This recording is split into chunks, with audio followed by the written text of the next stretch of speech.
어머니, 잡채 왜 아직이에요? 손님 오시는데 이것도 못 해놓으셨어요.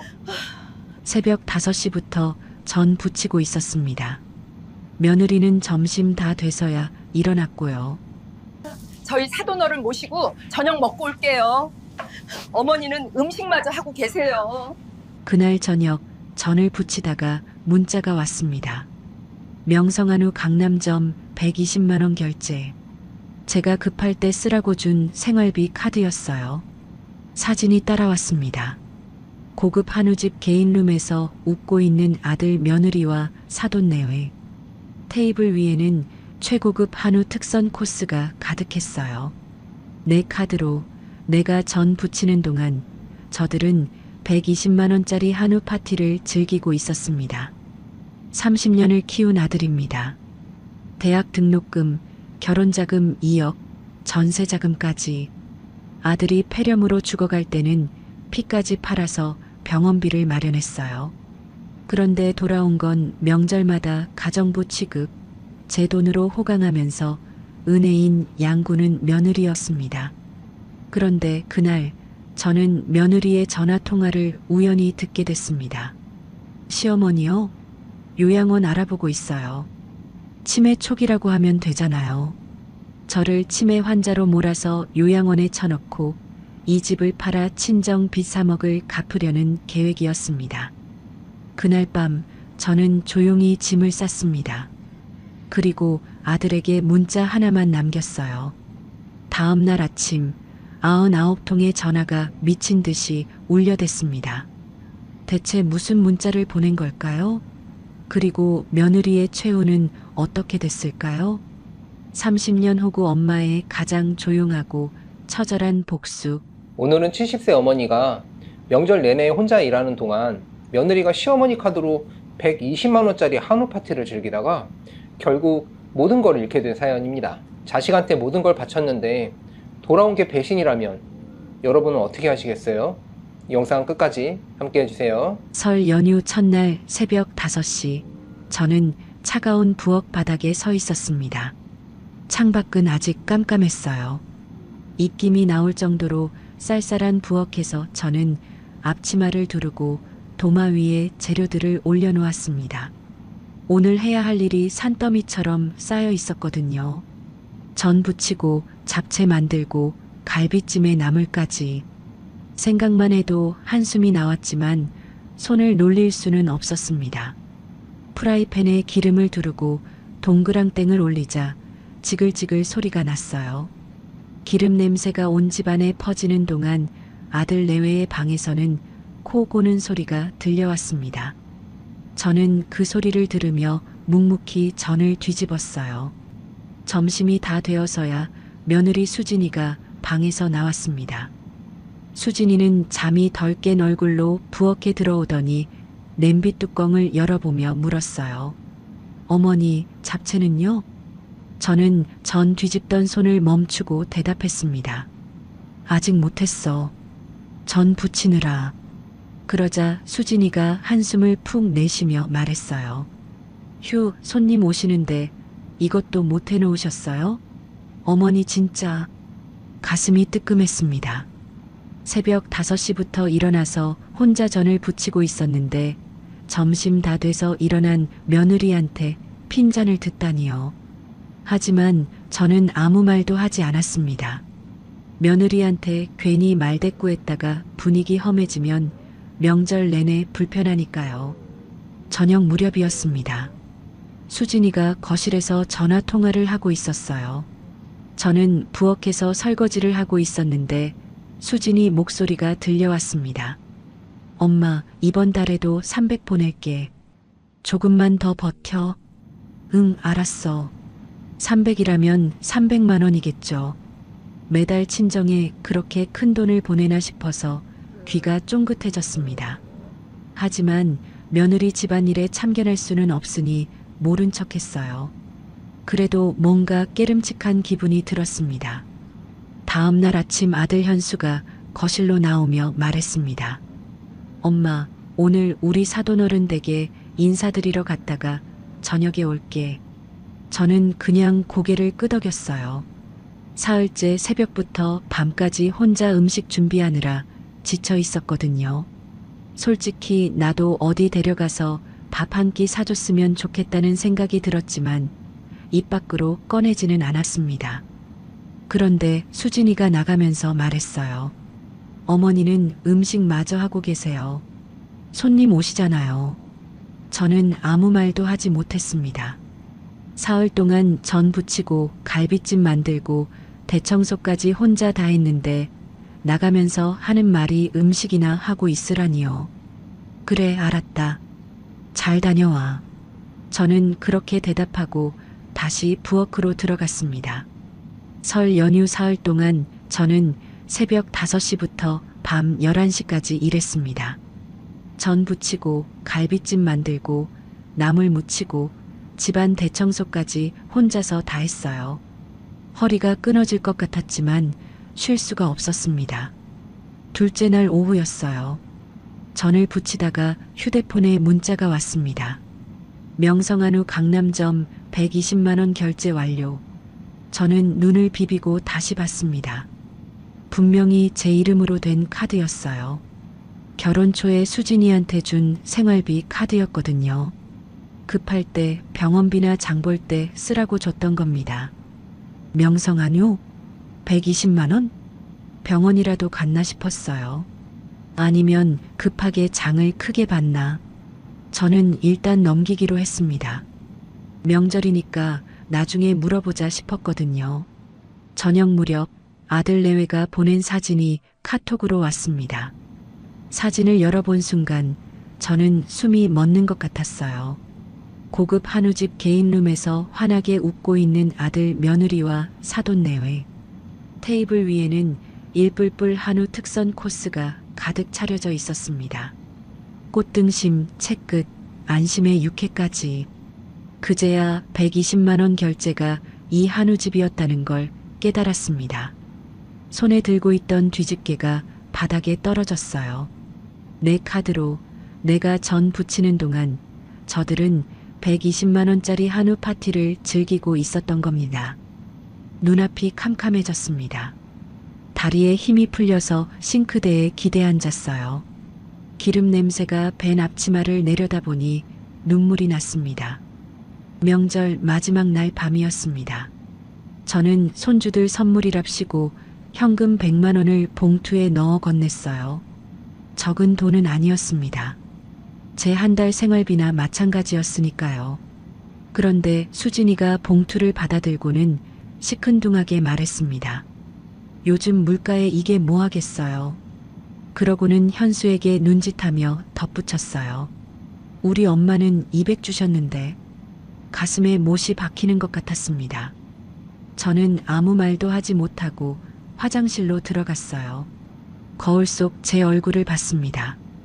기름 냄새가 밴 머리카락, 물집이 잡힌 손, 굽은 허리.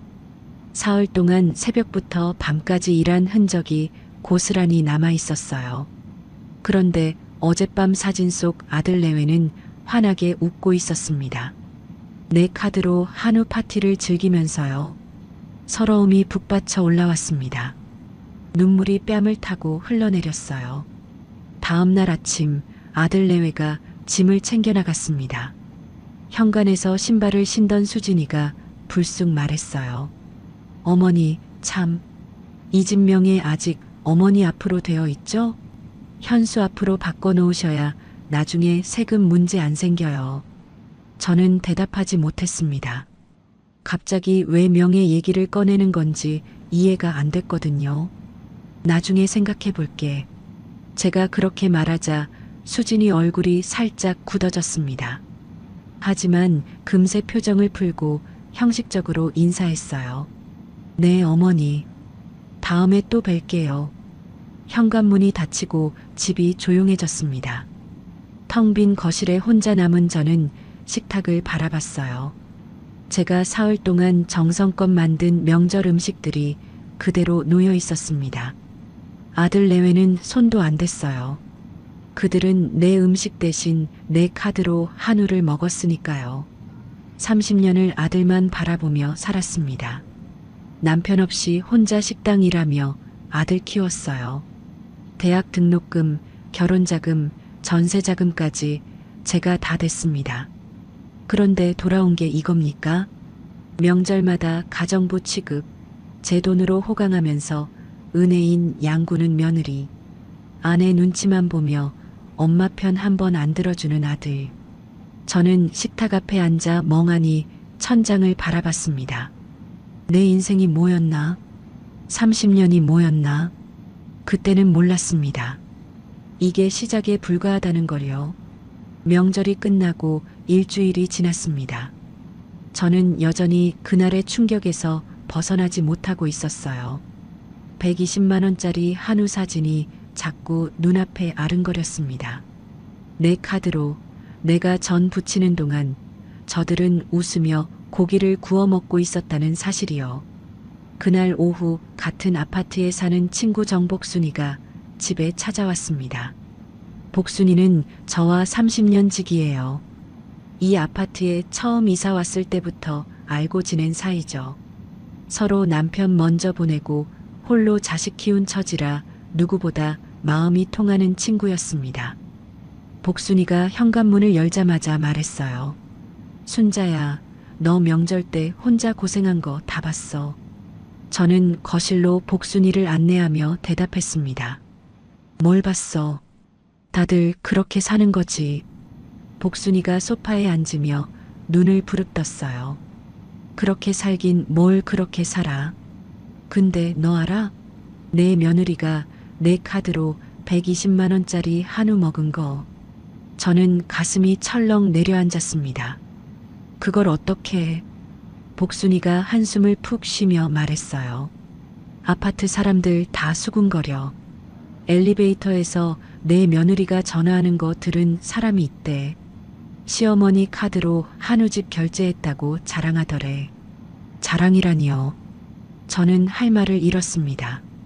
복순이가 제 손을 잡으며 물었어요. 순자야, 내 아들 결혼할 때 2억 줬지? 응. 전세자금도 네가 대줬잖아. 그랬지. 복순이 목소리가 높아졌습니다. 근데 왜 네가 집에서 전 부치는 동안 내 돈으로 그년들이 소고기 파티야? 순자야, 네가 호구야? 호구.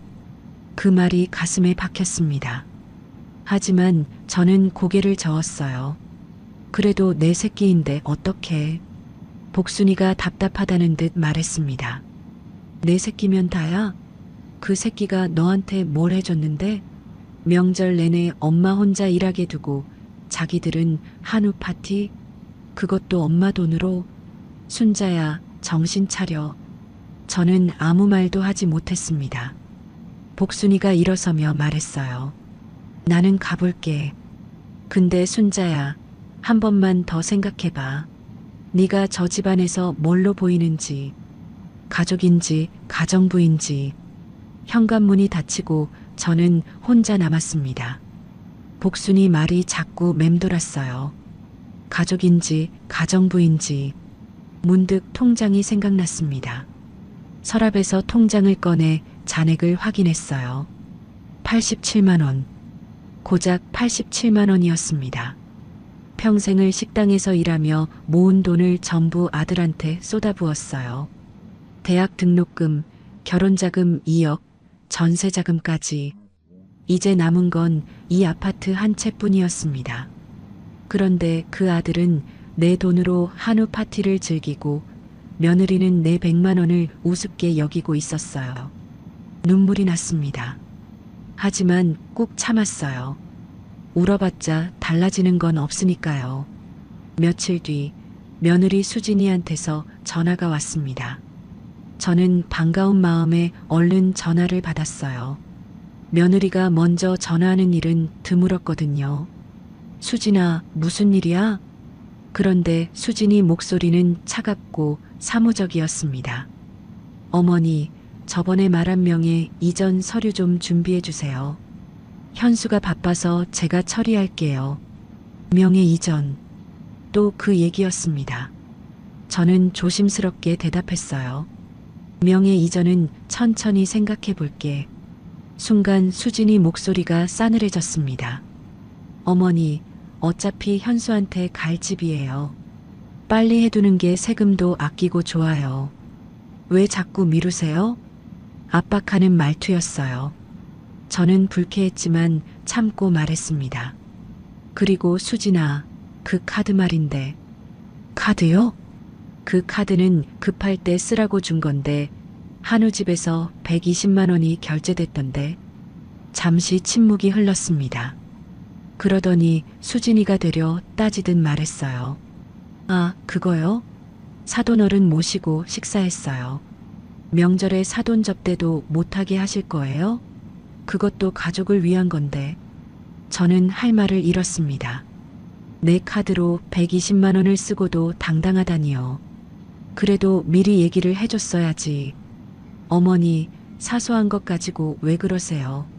저도 바쁜데 이만 끊을게요. 뚜뚜뚜. 전화가 끊겼습니다. 사소한 것이라니요. 120만 원이 사소한 건가요? 저는 한참을 멍하니 전화기를 바라봤습니다. 며칠 뒤 손주 생일이라고 연락이 왔습니다. 저는 10만 원짜리 용돈 봉투를 준비해서 아들 집으로 향했어요. 적은 돈이지만 제 형편에는 큰 돈이었습니다. 아들 집 현관 앞에 도착해서 비밀번호를 눌렀습니다. 그런데 문이 안 열렸어요. 비밀번호가 바뀌어 있었습니다. 저는 당황해서 초인종을 눌렀습니다. 한참을 기다려야 했어요. 5분은 좋게 지난 것 같았습니다. 그제야 문이 열렸는데 수진이가 귀찮다는 표정으로 서 있었어요. 어머니, 오셨어요? 왜 미리 연락 안 하셨어요? 미리 연락이라니요. 손주 생일에 할머니가 오는 게 그렇게 이상한 일인가요? 그냥 왔어. 손주 생일이잖아.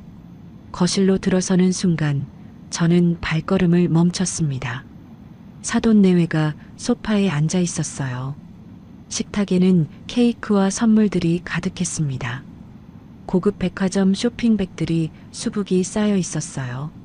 그런데 제 자리는 없었습니다. 의자가 딱 4개였거든요. 아들, 며느리, 손주 둘, 사돈 내외. 저는 어디에 앉아야 하는 건지 몰랐습니다. 저는 구석에 서 있었습니다.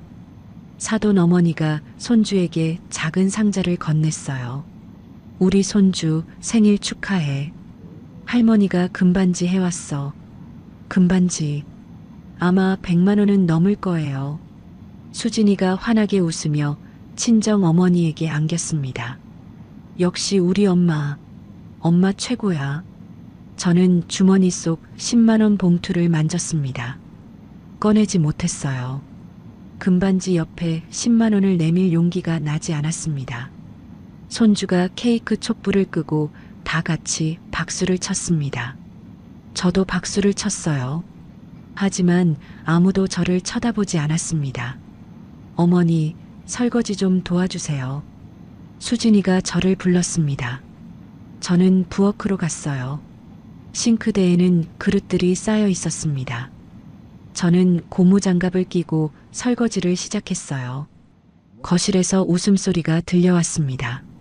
설거지를 하면서 귀를 기울였더니 수진이 목소리가 들렸어요. 친정 어머니에게 속삭이듯 말하고 있었습니다. 엄마, 걱정 마. 이 집 문제만 정리되면 빚 다 갚을 수 있어. 저는 손이 멈췄습니다. 이 집 문제? 그게 무슨 뜻이지? 그래, 수진아. 엄마가 믿는다. 사돈 어머니 목소리였습니다. 저는 가슴이 철렁 내려앉았습니다. 이 집 문제라니요. 설마 우리 집을 말하는 건가요? 케이크를 자르는 시간이 됐습니다. 하지만 아무도 저를 부르지 않았어요. 저는 부엌 문틈으로 행복하게 웃는 가족들의 모습을 지켜봤습니다. 그 안에 제 자리는 없었습니다. 집으로 돌아왔습니다. 저는 신발도 벗지 않고 현관에 주저앉았어요. 손에는 아직 10만 원 봉투가 들려 있었습니다. 꺼내지도 못한 손주 생일 선물. 내가 낳고 키운 아들의 가족인데 그 안에 내 자리가 없었습니다. 비밀번호도 바꾸고 의자도 없고 케이크 자를 때도 안 부르고, 그리고 며느리가 한 말이 계속 맴돌았어요. 이 집 문제만 정리되면 빚 다 갚을 수 있어. 이 집이 뭐길래, 빚이 얼마길래, 불길한 예감이 들었습니다. 하지만 그때는 몰랐어요. 며느리가 꾸미고 있는 일이 얼마나 끔찍한 건지. 며칠 뒤 저는 아들 집에 다시 갔습니다. 손주 생일 때 두고 온 손수건을 가지러 간 거예요. 어머니가 돌아가시기 전에 손수 놓아주신 손수건이라 버릴 수가 없었거든요. 아파트 복도를 걸어가는데 현관문 앞에서 발걸음을 멈췄습니다. 문 안에서 수진이 목소리가 들려왔어요. 전화 통화를 하고 있는 것 같았습니다. 네, 부동산이죠? 부동산? 저는 귀를 기울였습니다. 그 아파트 시세가 얼마까지 올랐어요? 재건축 확정이면 15억까지 간다고요? 심장이 덜컥 내려앉았습니다. 우리 아파트 얘기였어요. 재건축 얘기가 돌기는 했지만 며느리가 왜 부동산의 시세를 물어보는 거죠? 저는 숨을 죽이고 문 앞에 서 있었습니다. 시어머니요? 수진이가 웃으며 말했어요. 그건 제가 알아서 할게요. 요양원 알아보고 있어요. 요양원? 저는 귀를 의심했습니다. 내가 잘못 들은 건가? 치매 초기라고 하면 되잖아요. 거기 보내면 이 집 우리 마음대로 할 수 있어요. 온몸이 굳어버렸습니다. 치매? 내가 치매라고? 다리에 힘이 풀렸어요. 벽에 손을 짚고 간신히 서 있었습니다. 수진이 목소리가 계속 들려왔습니다. 친정 빚이 3억이에요. 아버지 사업 실패한 거 아시잖아요. 이 집 팔면 다 갚고도 남아요. 3억? 친정 빚이 3억이라니요. 그제야 모든 게 이해가 됐습니다. 매달 친정에 300만 원씩 보내던 것도 손주 생일에 이 집 문제만 정리되면 빚 다 갚을 수 있어라고 했던 것도 저를 요양원에 보내고 이 집을 팔아서 친정 빚을 갚으려는 거였어요. 남편은 제가 잘 구슬릴게요.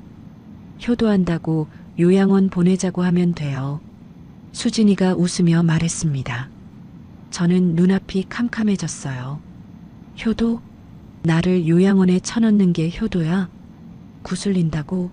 내 아들을 구슬려서 엄마를 버리게 만든다고? 그 순간 현관 안에서 인기척이 났습니다. 수진이가 전화를 끊고 움직이는 소리가 들렸어요. 저는 황급히 계단 쪽으로 숨었습니다. 벽에 등을 기대고 가쁜 숨을 몰아쉬었어요. 심장이 미친 듯이 뛰었습니다. 손이 떨렸어요. 그제야 모든 퍼즐이 맞춰졌습니다. 왜 며느리가 그토록 명예 이전을 재촉했는지, 왜 명절에 내 카드로 120만 원짜리 한우를 당당하게 먹었는지, 왜 손주 생일에 나를 부엌에 세워두고 케이크 자를 때 부르지 않았는지. 저는 처음부터 가족이 아니었어요. 돈 빨아먹을 거머리, 처분할 짐짝, 그게 며느리가 생각하는 저였습니다. 집으로 돌아왔습니다. 저는 곧장 서랍으로 가서 아파트 등기부등본을 꺼냈어요. 소유자 이름을 확인했습니다. 박순자, 분명히 제 이름이었습니다. 30년 전 남편이 산재 보상금으로 사준 집이에요. 남편이 돌아가시기 전에 꼭 제 명의로 해놓겠다고 했었죠. 당신 이름으로 해놓을게. 아무도 빼앗지 못하게. 남편 목소리가 귀에 맴돌았습니다. 그런데 며느리는 이 집을 팔아서 친정 빚을 갚으려고 하고 있었어요. 저를 치매 환자로 몰아서요. 저는 아들 현수에게 전화를 걸었습니다. 현수야. 엄마. 왜? 이 집 명의가 누구 앞으로 되어 있는지 알아? 당연히 엄마 앞이지. 아버지가 엄마한테 사준 집이잖아. 왜? 현수는 알고 있었습니다. 이 집이 제 집이라는 걸요. 저는 조심스럽게 물었어요. 수진이가 명예 이전하자고 했는데. 아, 그거 세금 문제 때문에 그런 거야. 엄마 걱정하지 마. 세금 문제.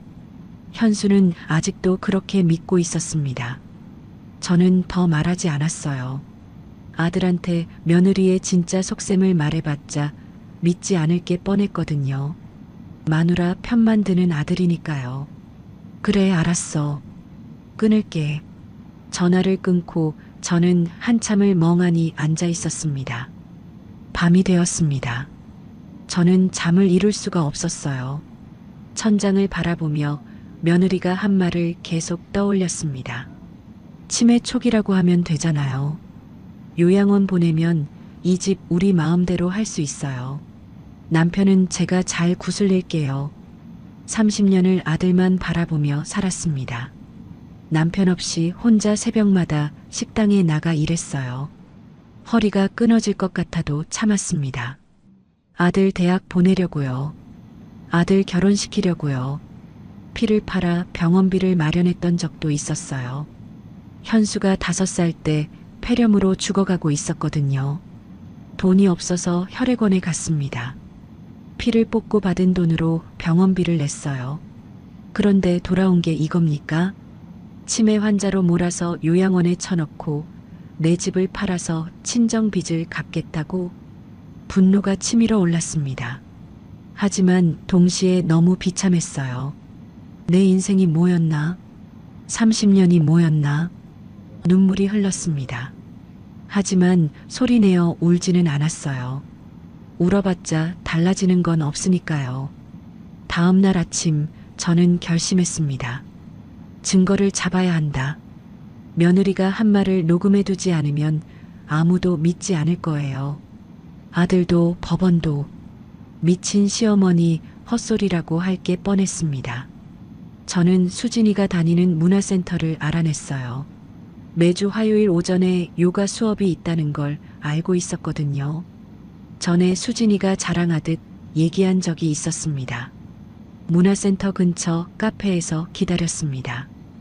1시간쯤 지났을까요? 수진이가 친구와 함께 나왔어요. 둘이 웃으며 대화하고 있었습니다. 저는 조용히 뒤를 따라갔습니다. 근처 카페에 들어가길래 저도 따라 들어갔어요.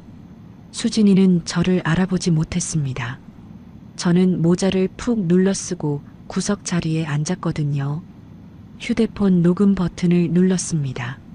수진이가 친구에게 말하고 있었어요. 다음 주에 요양원 상담 가기로 했어. 요양원?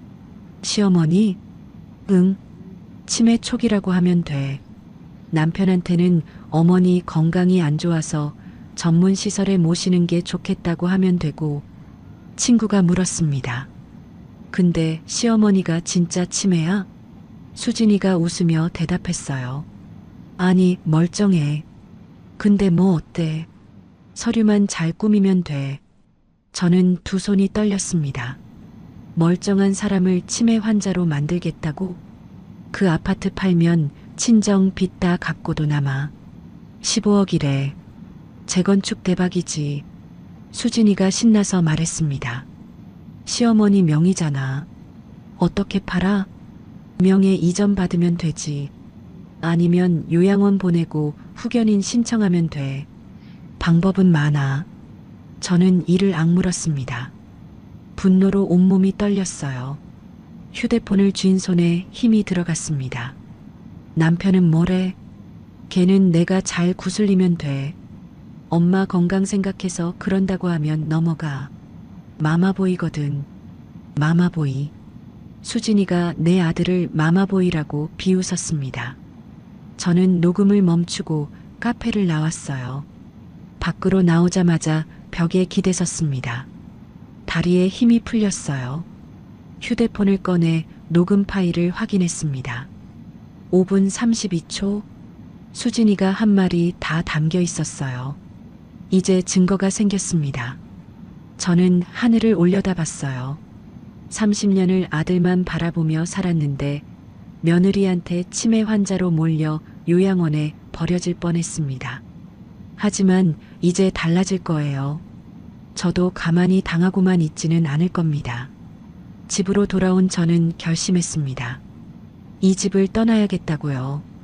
며느리한테 치매 환자로 몰려 요양원에 버려지느니 차라리 제가 먼저 떠나는 게 낫다고 생각했어요. 이 집은 내 집이니까요. 내가 어디로 가든 어떻게 하든 내 마음입니다. 저는 이사 준비를 시작했습니다. 오래된 서랍장을 정리하는데 맨 아래 칸에서 낡은 편지 봉투가 나왔어요. 누렇게 바랜 봉투였습니다. 먼지가 수북이 쌓여 있었어요. 봉투를 열어보니 남편 태호의 글씨체가 보였습니다. 심장이 멎는 것 같았어요. 30년 전 남편이 공사장 사고로 세상을 떠나기 일주일 전에 쓴 편지였습니다. 남편은 그때 이미 몸이 안 좋았어요. 무슨 예감이 들었는지 편지를 남겨뒀던 거죠. 저는 떨리는 손으로 편지를 펼쳤습니다. 순자에게 당신이 이 편지를 읽을 때면 나는 이미 당신 곁에 없겠지. 당신이 힘들면 이 집 팔고 편하게 살아. 현수는 이미 충분히 받았어. 대학까지 보내줬으면 된 거야. 아들한테 모든 걸 주지 마. 눈물이 흘렀습니다. 남편은 30년 전에 이미 알고 있었던 거예요. 제가 아들한테 모든 걸 쏟아부을 거라는 걸요. 편지는 계속됐습니다. 내가 먼저 가서 미안해. 당신 혼자 고생시키게 돼서 미안해. 하지만 당신은 강한 사람이야. 누구보다 강한 사람이야. 제발 자신을 먼저 생각해. 당신 인생은 당신 거야. 이 집만큼은 내 이름으로 해놨으니 아무도 빼앗지 못해. 이건 내가 당신한테 주는 마지막 선물이야. 사랑해, 순자야. 다음 생에도 당신한테 갈게. 저는 편지를 가슴에 안고 엉엉 울었습니다. 30년 동안 남편의 유언을 어겼어요. 아들한테 모든 걸 주지 말라고 했는데 저는 모든 걸 줬습니다. 대학 등록금, 결혼자금 2억, 전세자금까지. 통장에 87만 원밖에 안 남을 때까지 다 줬어요. 그리고 돌아온 게 뭡니까? 치매 환자로 몰아서 요양원에 쳐넣고 내 집을 팔아 친정 빚을 갚으려는 며느리. 여보, 미안해. 내가 바보였어. 저는 편지를 꼭 쥐고 중얼거렸습니다. 이제라도 당신 말 들을게. 나를 먼저 생각할게. 다음 날 아침 저는 복순이를 찾아갔습니다. 복순이네 집에서 차를 마시며 그동안 있었던 일을 다 털어놨어요. 며느리가 요양원 계획을 세우고 있다는 것, 친정 빚 3억을 갚으려고 내 집을 팔려고 한다는 것, 저를 치매 환자로 몰려고 한다는 것까지 전부요. 복순이는 듣다가 주먹으로 탁자를 내리쳤습니다. 그년이 미쳤구나. 아니, 간이 배 밖으로 나왔나? 저는 힘없이 웃었어요. 그러니까 내가 떠나려고. 이 집에 있다가는 진짜 요양원에 끌려갈 것 같아. 복순이가 제 손을 잡았습니다. 순자야, 어디로 갈 건데? 돈은 있어? 저는 고개를 저었어요. 통장에 87만 원밖에 없어. 복순이가 한숨을 쉬더니 벌떡 일어났습니다. 안방으로 들어가더니 봉투 하나를 들고 나왔어요. 이거 받아. 봉투 안에는 현금이 들어 있었습니다. 이게 뭐야? 3천만 원이야. 원룸 전세 얻어. 나중에 천천히 갚아. 저는 손사래를 쳤어요. 안 돼. 이렇게 큰 돈을 어떻게 받아? 복순이가 제 손에 봉투를 꾹 쥐어줬습니다. 순자야, 30년 지기잖아. 네가 힘들 때 내가 안 도우면 누가 도와. 받아. 눈물이 났습니다. 며느리한테는 돈 빨아먹힐 거머리 취급을 받았는데 30년 지기 친구는 선뜻 3천만 원을 내밀어 주네요. 복순아, 고마워. 꼭 갚을게. 갚긴 뭘 갚아? 네가 잘 살면 그게 갚는 거야. 저는 복순이를 꼭 안았습니다. 복순이 도움으로 원룸을 구했습니다. 아파트에서 멀리 떨어진 구석진 동네에 있는 조그만 원룸이었어요. 일부러 아들 내외가 찾기 어려운 곳을 골랐습니다. 집으로 돌아와 짐을 싸기 시작했습니다. 거실 장롱 위에서 낡은 사진첩이 나왔어요. 먼지를 털고 펼쳐보니 현수가 어린 때 사진들이었습니다. 그중 한 장이 눈에 들어왔어요. 현수가 5살 때 폐렴으로 입원했을 때 찍은 사진이었습니다. 병상에 누운 작은 아이. 볼이 빨갛게 달아올라 있었어요. 고열에 시달리고 있었거든요. 그때 기억이 떠올랐습니다. 병원비가 없었어요. 남편은 이미 세상에 없었고 저는 식당 일을 막 시작한 참이었습니다. 현수가 죽어가고 있는데 돈이 없었어요. 저는 혈액원에 갔습니다. 피를 팔았어요. 팔뚝에 바늘이 들어갈 때 아팠지만 참았습니다. 현수를 살려야 했으니까요. 피를 뽑고 받은 돈으로 병원비를 냈습니다. 그날 밤 현수가 제 손을 잡았어요. 작은 손이었습니다. 볼이 여전히 빨갰지만 열은 조금 내린 상태였어요. 엄마, 응, 현수야. 엄마 아프지 마. 내가 크면 엄마 효도할게. 그 목소리가 귀에 생생하게 되살아났습니다. 효도할게. 그 아이가 그렇게 말했었어요. 저는 사진첩을 덮고 한참을 울었습니다. 가슴이 찢어지는 것 같았어요. 35년 전에 효도하겠다던 그 아이가 지금은 마누라한테 휘둘려서 엄마를 요양원에 보내려 하고 있다니요. 하지만 울고만 있을 수는 없었습니다. 저는 짐을 다 쌌습니다. 옷가지 몇 벌, 남편 사진, 남편이 남긴 편지, 그리고 현수 어릴 때 사진첩. 30년 인생을 정리하니 짐이 별로 없더군요. 마지막으로 아들에게 문자를 보냈습니다. 이 집 내일 새 주인한테 넘어간다. 나는 떠난다. 다시는 찾지 마라. 전송 버튼을 누르고 휴대폰 전원을 껐습니다. 복순이가 불러준 이삿짐 트럭이 도착했습니다. 짐을 다 싣고 트럭에 오르기 전에 아파트를 마지막으로 돌아봤어요. 30년을 살았던 집이었습니다. 남편과 신혼 때 이사와서 현수를 키우고 남편을 떠나보내고 혼자 늙어간 집이에요. 창문마다 추억이 묻어 있었습니다.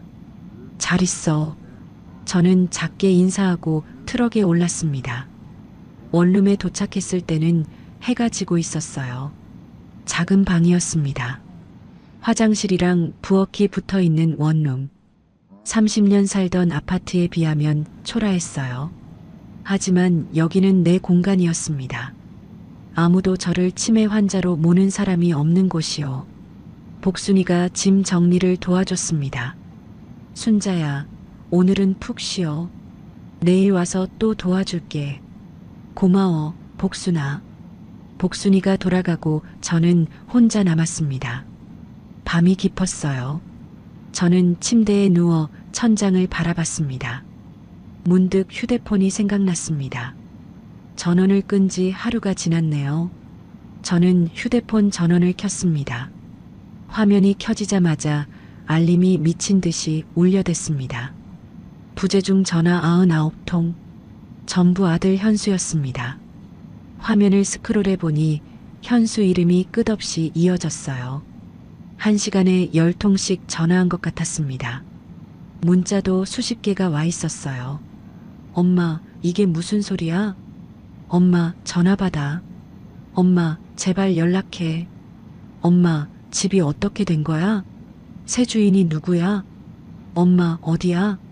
제발. 저는 휴대폰을 내려놓고 창밖을 바라봤습니다. 99통. 그렇게 급하게 전화할 일이 있었으면 평소에 잘하지 그랬어. 저는 쓴웃음을 지었습니다. 내일 아들이 찾아오겠죠. 어떻게든 주소를 알아내서 올 거예요. 그때 모든 걸 보여줄 겁니다. 녹음 파일도, 남편 유언장도. 30년 호구 엄마는 이제 끝입니다. 다음 날 아침이었습니다. 저는 원룸 침대에서 눈을 떴어요. 낯선 천장이 보였습니다. 아, 여기가 이제 내 집이구나. 잠깐 멍하니 누워 있다가 일어나 커튼을 열었어요.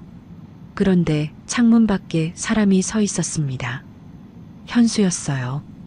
원룸 건물 앞에서 서성이고 있었습니다. 코트깃을 세우고 양손을 호주머니에 넣은 채로요. 얼마나 오래 서 있었는지 코끝이 빨갛게 얼어 있었어요. 저는 한숨을 쉬었습니다. 어떻게 주소를 알아냈는지 모르겠지만 예상대로 찾아왔군요. 현관문을 열었습니다. 현수가 저를 보자마자 뛰어왔어요. 그리고 현관 앞에 털썩 무릎을 꿇었습니다. 엄마. 저는 아무 말 없이 아들을 내려다봤습니다. 엄마, 제발 설명 좀 해줘.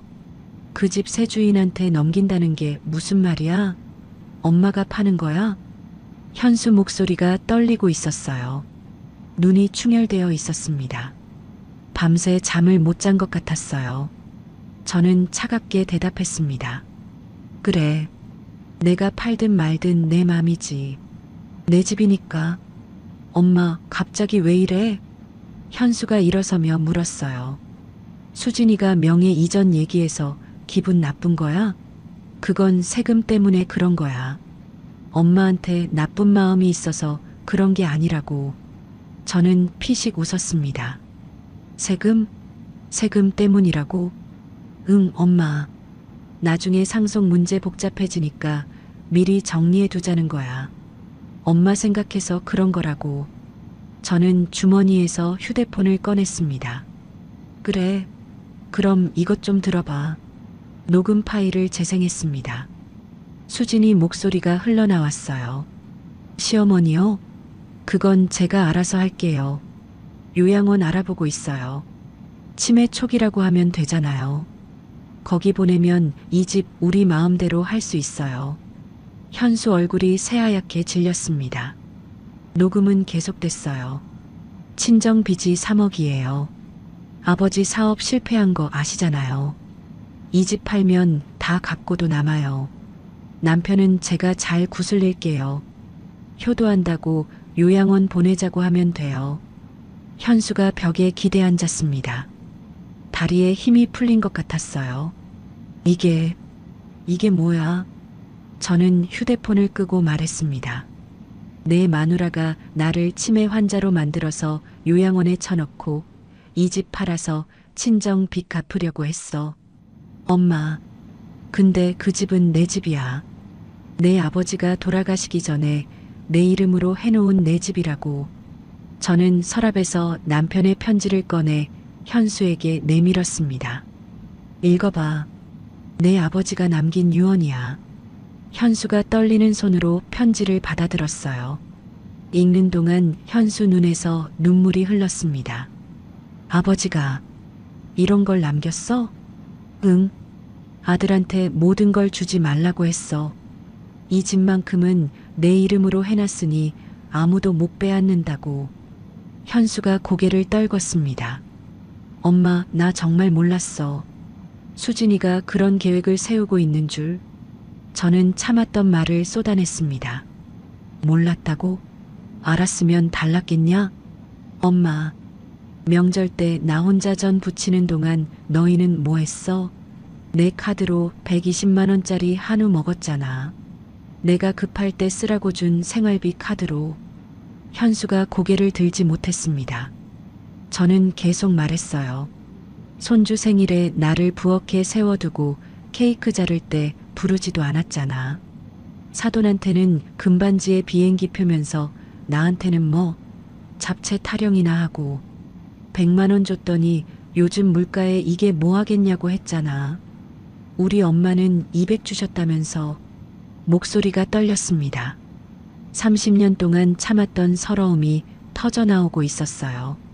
그런 마누라를 네가 몰랐겠냐? 몰랐으면 눈이 있어도 장님이고 알았으면 공범이야. 현수가 무릎을 꿇고 두 손을 모았습니다. 엄마, 제발 한 번만 기회를 줘. 내가 수진이한테 다 따지고 바로잡을게. 제발. 저는 고개를 저었습니다. 늦었어. 이미 30년이나 참았다. 내 아버지 말대로 이제 나를 위해 살 거야. 그때 현관문이 열리며 복순이가 들어왔습니다. 복순이는 바닥에 꿇어앉은 현수를 보더니 씩씩거리며 말했어요.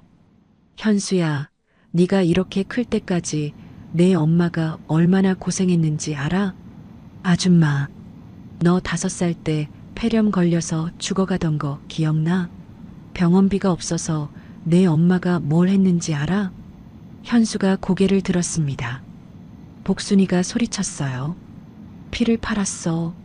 혈액원에 가서 피를 뽑아서 그 돈으로 내 병원비를 냈다고. 그거 아직도 갚은 거냐? 현수 얼굴이 일그러졌습니다. 그거 몰랐어요. 몰라서 엄마를 이 꼴로 만들어놨어? 명절에 전 부치게 해놓고 자기들은 한우 파티? 그것도 엄마 카드로. 내 마누라가 엄마를 치매 환자로 몰아서 요양원에 쳐넣으려고 했는데 넌 뭘 하고 있었어? 복순이 목소리가 원룸 안에 쩌렁쩌렁 울렸습니다. 현수가 바닥에 이마를 박았어요. 엄마 잘못했어. 내가 정말 잘못했어. 저는 아들을 내려다봤습니다. 불쌍하다는 생각이 들었어요. 하지만 동정할 수는 없었습니다. 30년 동안 저를 방치한 건 이 아이니까요. 현수야, 일어나. 엄마, 오늘은 가. 엄마도 생각할 시간이 필요해. 현수가 천천히 일어났습니다. 눈이 퉁퉁 부어 있었어요. 엄마, 나 다시 올게. 제발 기회를 줘. 저는 대답하지 않았습니다. 현수가 무거운 발걸음으로 현관을 나섰어요. 문이 닫히는 소리가 났습니다. 복순이가 제 옆에 섰습니다.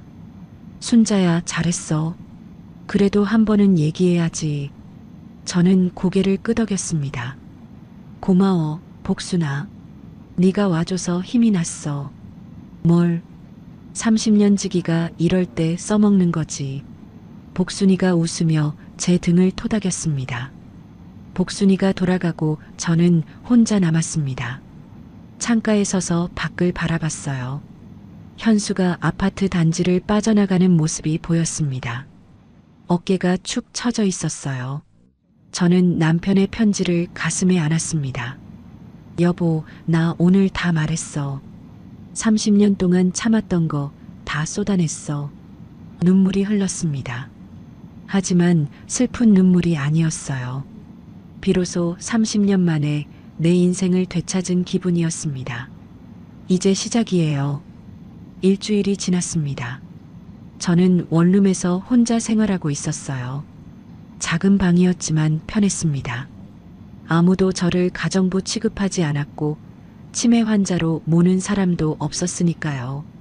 하지만 몸이 말을 듣지 않았습니다. 입맛이 없었어요. 밥을 해먹을 기력이 없어서 라면으로 끼니를 때웠습니다. 그것도 하루에 한 끼 먹을까 말까였어요. 잠도 잘 못 잤습니다. 눈을 감으면 며느리 목소리가 들려왔거든요. 치매 초기라고 하면 되잖아요. 그 말이 자꾸 맴돌았습니다. 그날 아침이었어요. 침대에서 일어나려는데 갑자기 눈앞이 핑 돌았습니다. 천장이 빙글빙글 돌아가는 것 같았어요. 손을 뻗어 벽을 짚으려 했지만 손이 허공을 휘저었습니다. 그대로 바닥에 쓰러졌어요. 머리가 바닥에 부딪히는 소리가 났습니다. 아팠지만 몸을 움직일 수가 없었어요. 눈앞이 점점 캄캄해졌습니다. 이러다 죽는 건가? 그런 생각이 스쳐 지나갔어요. 하지만 두렵지는 않았습니다. 오히려 편하겠다는 생각이 들었어요. 그렇게 의식을 잃었습니다. 이틀 후 복순이가 저를 발견했습니다. 연락이 안 되니까 걱정이 됐대요. 원룸 관리실에 사정을 말하고 문을 열었더니 제가 바닥에 쓰러져 있었다고 했습니다. 복순이가 119에 신고했고 저는 병원으로 실려갔어요. 눈을 떴을 때 하얀 천장이 보였습니다. 병원이었어요. 코에는 산소 호스가 꽂혀 있었고 팔에는 링거 바늘이 박혀 있었습니다. 온몸에 힘이 없었어요. 순자야, 정신 들어? 복순이 목소리가 들렸습니다. 고개를 돌리니 복순이가 침대 옆에 앉아 있었어요. 눈이 빨갛게 충혈되어 있었습니다. 복순아, 목소리가 제대로 나오지 않았어요. 목이 바싹 말라 있었습니다. 복순이가 물을 떠다 줬어요. 야, 너 진짜 죽을 뻔했어. 이틀이나 쓰러져 있었다고. 내가 안 갔으면 어쩔 뻔했어. 저는 아무 말도 하지 못했습니다. 의사가 병실로 들어왔어요. 젊은 남자 의사였습니다. 차트를 보며 말했어요. 보호자분이세요? 복순이가 대답했습니다. 네, 친구예요. 가족은 연락 중이에요. 의사가 저를 보며 말했어요. 환자분, 과로와 스트레스, 그리고 영양실조입니다. 냉장고에 라면밖에 없던데 제대로 드신 게 언제예요? 저는 대답하지 못했습니다. 기억이 나지 않았어요. 마지막으로 밥다운 밥을 먹은 게 언제였는지. 의사가 한숨을 쉬며 말했어요. 이른 노인이 라면만 드시면 안 됩니다. 영양 상태가 많이 안 좋아요. 며칠 입원하시면서 영양제 맞으셔야 해요. 의사가 나가고 복순이가 제 손을 잡았습니다. 순자야, 너 왜 밥을 안 먹어? 돈이 없어? 내가 줄게. 아니야. 그냥 입맛이 없었어. 복순이 눈에 눈물이 고였어요. 바보야. 아무리 그래도 밥은 먹어야지. 이러다 진짜 죽어. 저는 고개를 돌렸습니다. 복순이 얼굴을 볼 수가 없었어요. 미안하고 부끄러웠습니다. 얼마 후 병실 문이 벌컥 열렸습니다. 현수였어요. 복순이가 연락한 것 같았습니다. 현수가 병실로 뛰어들어오다가 제 모습을 보고 멈췄어요. 침대에 누워있는 저, 링거 바늘이 박힌 팔, 푹 꺼진 볼, 뼈만 남은 손. 현수 얼굴이 일그러졌습니다. 엄마. 현수가 침대 옆으로 다가와 제 손을 잡았어요. 손이 떨리고 있었습니다. 엄마, 왜 이렇게까지? 왜 밥을 안 먹어? 현수 눈에서 눈물이 뚝뚝 떨어졌습니다. 저는 아무 말도 하지 않았어요. 할 말이 없었습니다. 그때였습니다. 병실 문이 또 열렸어요. 수진이었습니다. 수진이가 과일 바구니를 들고 들어왔어요. 얼굴에는 걱정하는 표정이 붙어 있었습니다. 하지만 눈빛은 달랐어요. 뭔가를 계산하는 눈빛이었습니다. 어머니, 괜찮으세요? 제가 왔어요. 수진이가 과일 바구니를 탁자에 내려놓으며 말했습니다. 저는 수진이를 바라봤어요. 아무 말도 하지 않았습니다. 수진이가 침대 옆으로 다가왔어요. 어머니, 많이 놀랐어요. 현수한테 연락받고 바로 왔어요. 거짓말이었습니다. 눈빛을 보면 알 수 있었어요. 걱정하는 게 아니라 무언가를 노리고 온 거였습니다. 수진이가 슬쩍 말을 꺼냈어요. 어머니, 건강이 이러시니까 아파트 관리가 걱정이에요. 저는 눈을 가늘게 떴습니다. 수진이가 계속 말했어요. 제가 대신 관리해 드릴까요? 어머니가 아프신 동안 집이 비어 있으면 안 되잖아요. 서류만 몇 개 사인해 주시면 제가 알아서 할게요. 서류, 사인. 저는 피식 웃었습니다. 시어머니가 병원에 쓰러져 있는데 서류 사인을 받으러 왔다니요. 현수가 벌떡 일어났어요. 수진아, 지금 그게 중요해? 엄마가 쓰러져서 병원에 실려왔는데 지금 서류 얘기야? 수진이가 눈을 동그랗게 뜨며 말했습니다. 아니, 어머니 건강 생각해서 그런 거지. 왜 그래? 내가 뭘 잘못했어? 능청이었습니다. 저렇게 뻔뻔하게 능청을 떨다니요. 복순이가 자리에서 벌떡 일어났습니다. 야, 이년아. 복순이 목소리가 병실에 쩌렁쩌렁 울렸어요. 시어머니가 쓰러져서 병원에 실려왔는데 서류 사인 받으러 왔어?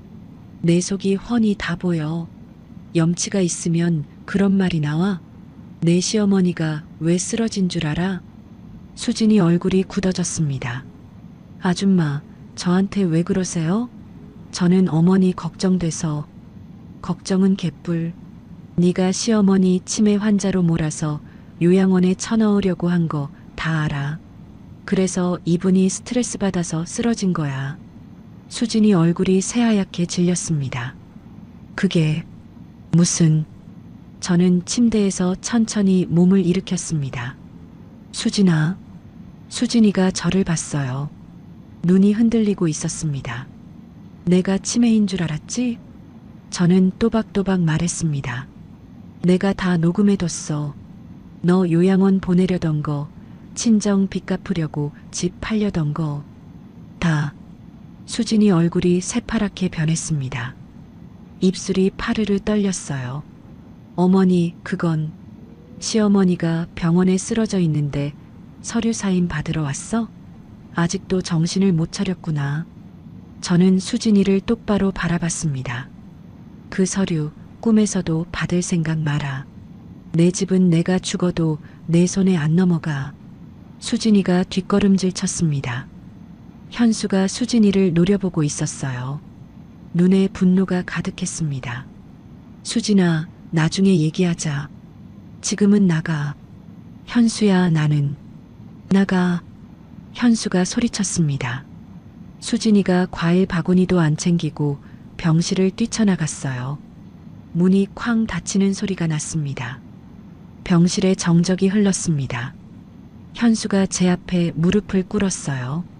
엄마, 미안해. 내가 그 여자를 못 막아서.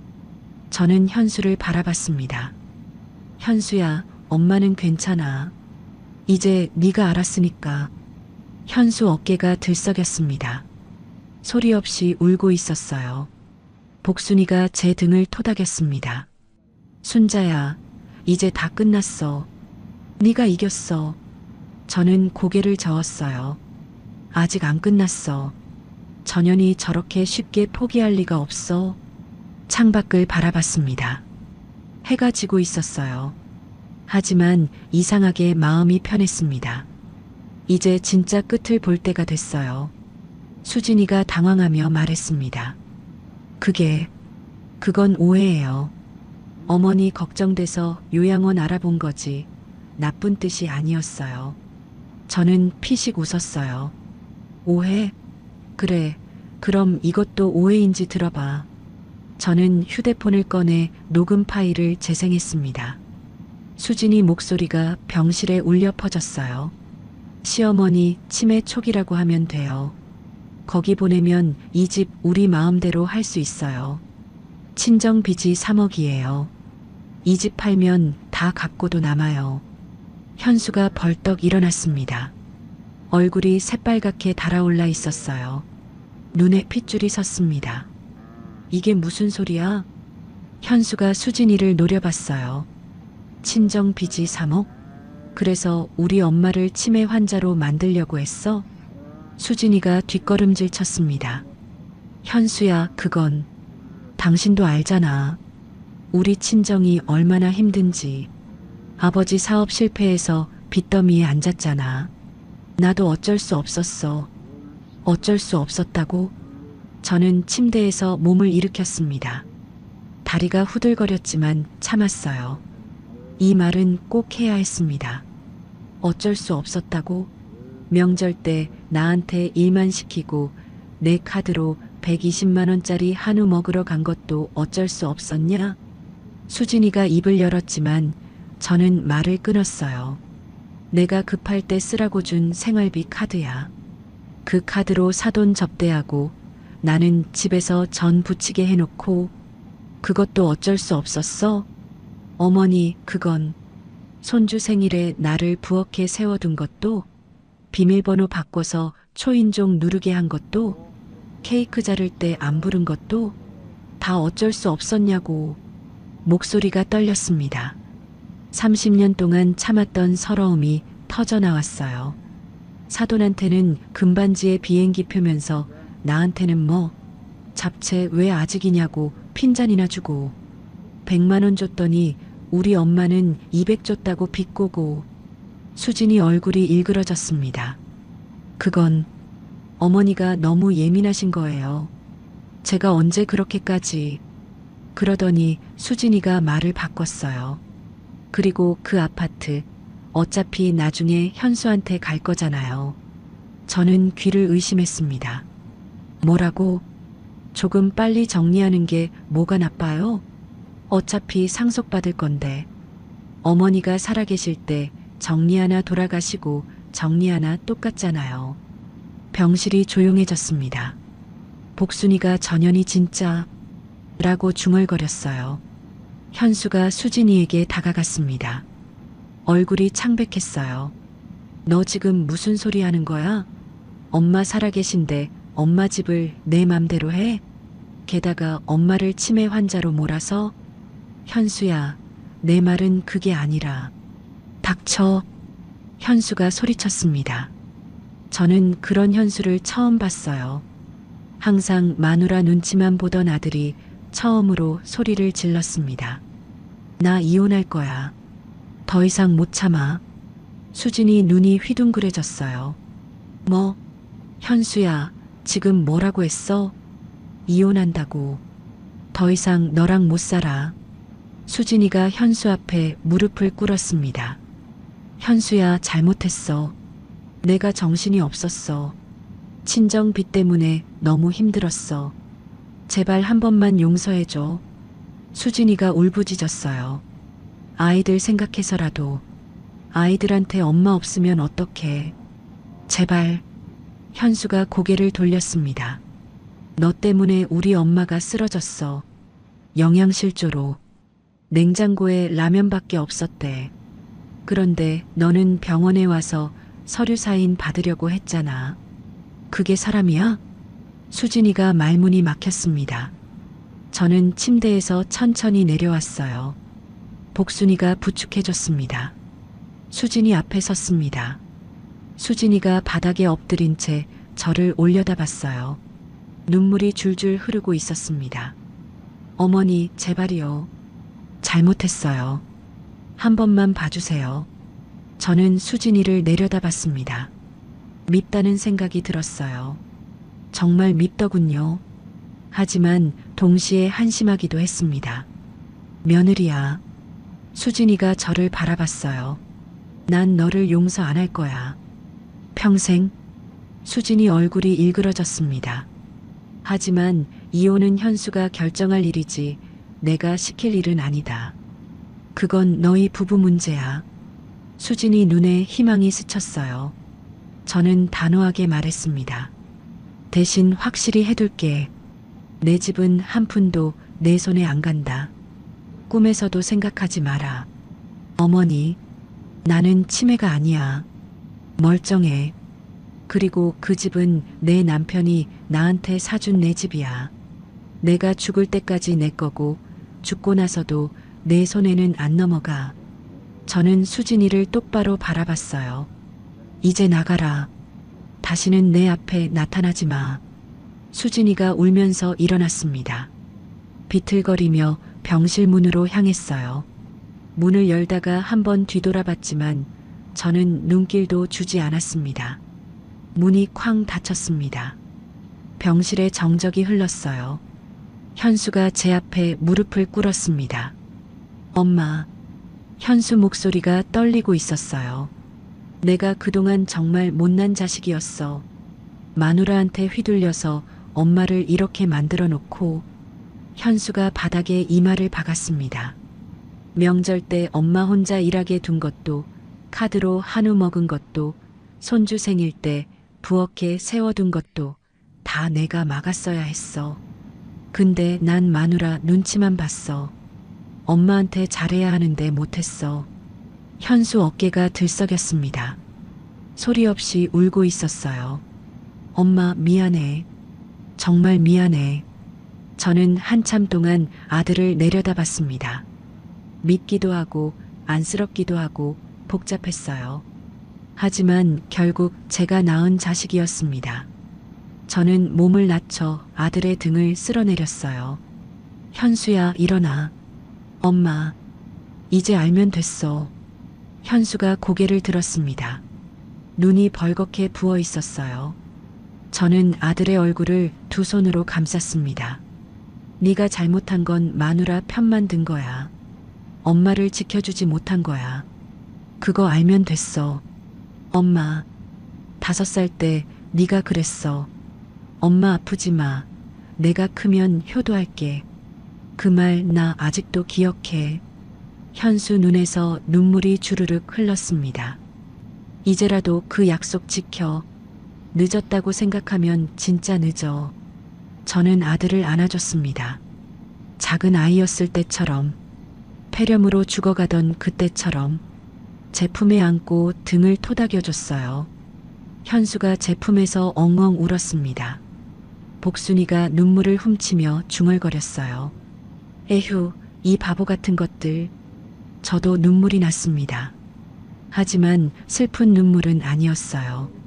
드디어 끝이 보이는 것 같았습니다. 퇴원 후 2달이 지났습니다. 많은 것이 바뀌었어요. 재건축이 확정된 아파트는 이주 절차를 밟게 됐습니다. 저는 이주비 일부를 받아서 시골 고향 근처에 작은 집을 마련했어요. 마당이 있는 조그만 집이었습니다. 텃밭도 있었어요. 복순이한테 빌렸던 3천만 원도 갚았습니다. 복순이가 받으려 하지 않아서 실랑이를 벌였어요.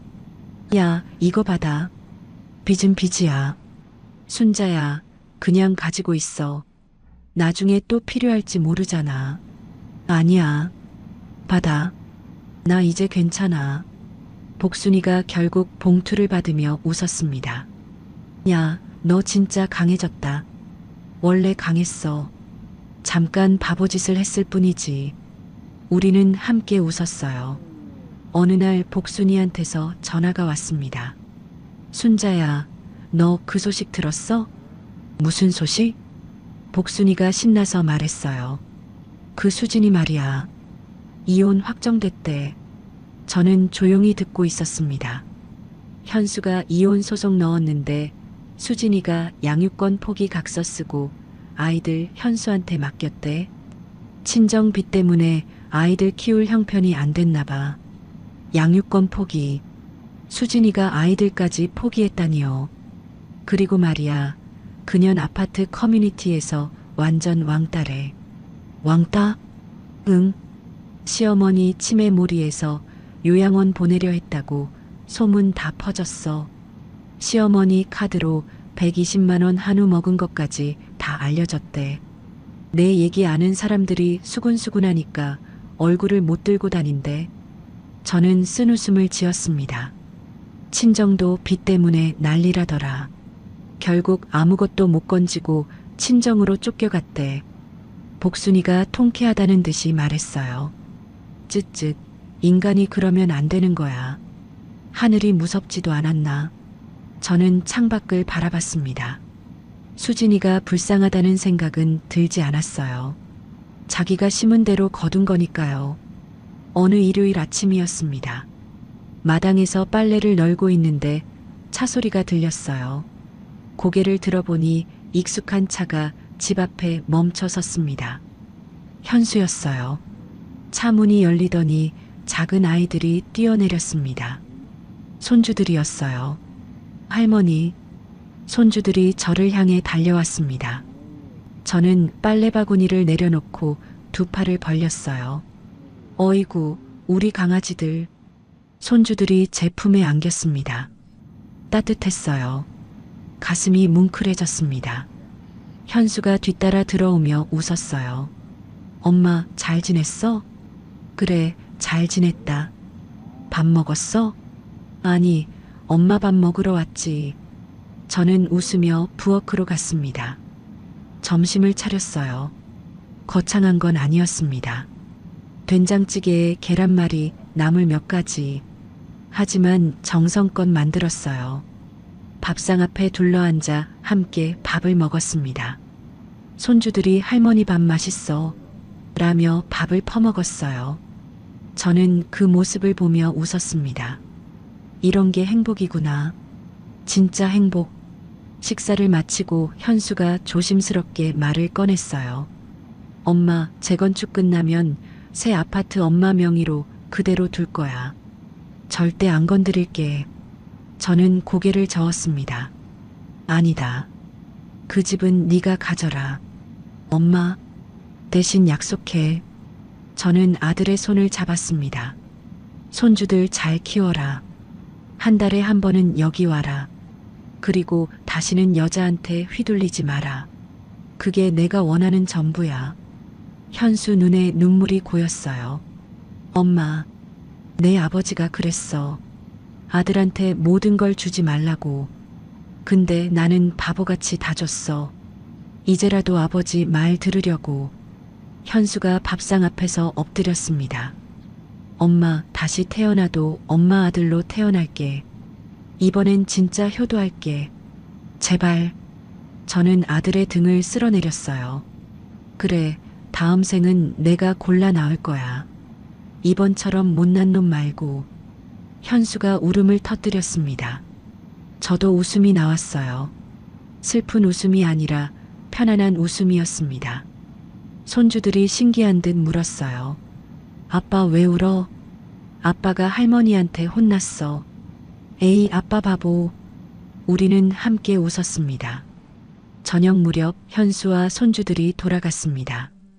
저는 마당에 서서 멀어지는 차를 바라봤어요. 손주들이 창문 밖으로 손을 흔들었습니다. 저도 손을 흔들어 줬어요. 차가 골목을 돌아 사라지고 나서야 저는 집 안으로 들어갔습니다. 서랍에서 남편의 편지를 꺼냈어요. 30년 된 낡은 편지. 누렇게 바랜 종이에 남편의 글씨가 또렷했습니다. 여보, 나 이제야 당신 말 들었어. 저는 편지를 가슴에 안고 중얼거렸어요. 늦어서 미안해. 30년이나 걸렸어. 그래도 이제라도 알았으니까 됐지? 창밖으로 별이 보였습니다. 남편이 저 별 중 하나가 되어서 저를 보고 있을 것 같았어요. 당신 말대로 이제 나를 위해 살 거야. 남은 인생은 내 거니까. 한 달 후 복순이가 시골집으로 놀러 왔습니다. 마당에 평상을 깔고 막걸리를 마셨어요. 따뜻한 봄바람이 불었습니다. 마당에 핀 개나리가 노랗게 흔들렸어요. 순자야, 여기 진짜 좋다. 나도 이사 올까? 와, 옆집 비었어. 진짜? 그럼 우리 늙어서 옆집에 살자. 우리는 깔깔 웃었습니다. 복순이가 막걸리 잔을 들었어요. 순자야, 우리 이제 잘 살아보자. 남은 인생은 우리 거야. 저도 잔을 들었습니다. 그래, 남은 인생은 우리 거야. 잔을 부딪혔어요. 짤랑 소리가 났습니다. 70년을 살았습니다. 남편을 떠나보내고 아들을 키우고 며느리한테 배신당하고 파란만장한 인생이었어요. 하지만 이제 괜찮습니다. 남은 인생은 저를 위해 살 거예요. 후회 없이 당당하게. 그게 남편이 원했던 거고 제가 원하는 거니까요. 시청자 여러분, 오늘 이야기 어떻게 들으셨나요? 순자 씨의 사연을 정리하면서 저도 마음이 참 무거웠습니다. 명절 내내 혼자 일하고 내 카드로 한우 파티 당하고 치매 환자로 몰려 요양원에 버려질 뻔한 상황에서도 끝까지 포기하지 않고 당당하게 복수해낸 모습 보시면서 속이 좀 시원해지셨나요? 우리가 살아온 세월 동안 자식한테는 다 퍼줘도 아깝지 않다고 생각했습니다. 내 것 다 줘도 자식이 잘 되면 그만이라고 해요. 그래서 참았습니다. 그게 옳은 거라고, 그게 부모 도리라고 믿었으니까요. 하지만 오늘 사연을 보면서 다시 한번 생각하게 됩니다. 나를 먼저 챙기는 것은 이기적인 게 아니라 살아남기 위한 선택이라는 것을요. 세상에는 두 부류의 사람이 있습니다. 받은 만큼 갚을 줄 아는 사람과 받으면 받을수록 더 당연하게 여기는 사람. 오늘 사연 속 며느리 수진이는 분명 후자였습니다. 시어머니 카드로 120만원 한우 먹고 치매 환자로 몰아 요양원에 쳐넣고 15억 아파트 팔아 친정빚 갚으려 했으니까요. 하지만 세상 이치는 공평합니다. 뿌린 대로 거두는 법이지요. 그녀의 결말은 이혼의 양육권 포기, 아파트 왕따에 친정으로 쫓겨나는 것이었습니다. 옛말에 가는 말이 고와야 오는 말이 곱다 했습니다. 아무리 며느리라 해도 시어머니를 치매 환자로 몰아 재산 빼앗으려는 짓은 반드시 대가를 치르게 되어 있습니다. 오늘 이야기가 바로 그 증거가 아닐까 싶습니다. 혹시 지금 이 시간에도 자식한테 다 퍼주고 푸대접 받으며 홀로 사귀고 계신 분 계신가요? 명절마다 혼자 일하고 용돈 줘도 시큰둥한 반응에 가슴 쓰린 분들은요? 말 못하고 속으로만 삼키시는 분들 정말 많으실 겁니다. 하지만 기억하셨으면 좋겠습니다. 여러분의 희생과 사랑은 당연한 게 아닙니다. 그리고 지금이라도 절대 늦지 않았습니다. 순자 씨처럼 나를 위한 삶을 시작하셔도 됩니다. 그것이 나를 위한, 그리고 남은 인생을 위한 가장 현명한 선택이 아닐까 싶습니다. 오늘 이야기가 답답했던 가슴을 조금이나마 뚫어드렸다면 좋겠습니다. 이 사연이 마음에 드셨다면 구독과 좋아요, 알림 설정 부탁드릴게요. 여러분의 작은 응원이 다음에도 좋은 이야기로 찾아뵐 수 있는 큰 힘이 됩니다. 비슷한 경험이 있으시거나 하고 싶은 말씀 있으시면 댓글로 편하게 남겨주세요. 여러분의 이야기도 정말 듣고 싶습니다. 항상 건강하시고 좋은 일만 가득하시길 바랄게요. 다음 사연에서 또 뵙겠습니다. 감사합니다.